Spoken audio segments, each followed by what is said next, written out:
വിളിക്കുന്നതും എല്ലാം സൃഷ്ടിച്ച ദൈവത്തെയാണ്. ക്രിസ്ത്യൻസ് വിളിക്കുന്നത് കർത്താവെ എന്ന് വിളിക്കുന്നതും ദൈവത്തെയാണ്. പിന്നെ ഹിന്ദുസ് ശിവ ഓം നമ എന്നെല്ലാം വിളിക്കുന്നതും ദൈവത്തെയാണ്.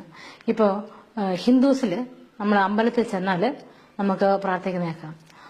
ഓം ബ്രഹ്മപുത്രായ നമ, ഓം കന്യശുദ്ധായ നമ, ഓം പഞ്ചകായായ നമ, ഓം വൃക്ഷശൂല അരന്തയായ നമ, ഓം നമശിവായ നമ, ഓം മൃദുഞ്ജയായ നമ.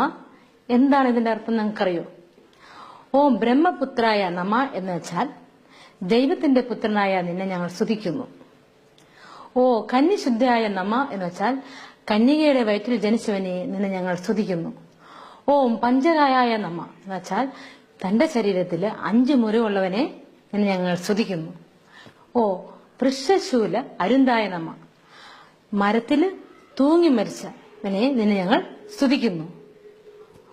ഓം മൃദഞ്ജയായ നമ, മരിച്ചവരിൽ നിന്ന് ഉയർത്തവനെ നിന്നെ ഞങ്ങൾ സ്തുതിക്കുന്നു. ഓം നമശിവായ നമ, ശിവം എന്ന് വെച്ചാൽ സ്നേഹമാണ്.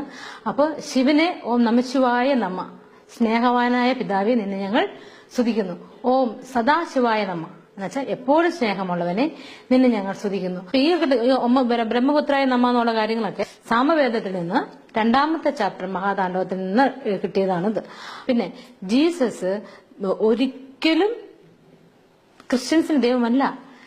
ജീസസ് വന്നു ഈ ലോകത്തിന് വേണ്ടി വന്നതാണ്. ഈ ലോകത്തിലെ ആൾക്കാർ, ലോകത്തിലുള്ളവർക്ക് വേണ്ടി വന്നതാണ്. അല്ലാണ്ട് ദൈവം എനിക്ക് തന്ന ഇത്രയും വലിയ അനുഗ്രഹങ്ങൾക്ക് ഇപ്പൊ ഞാൻ നിങ്ങളുടെ മുമ്പിൽ സാക്ഷിയായി.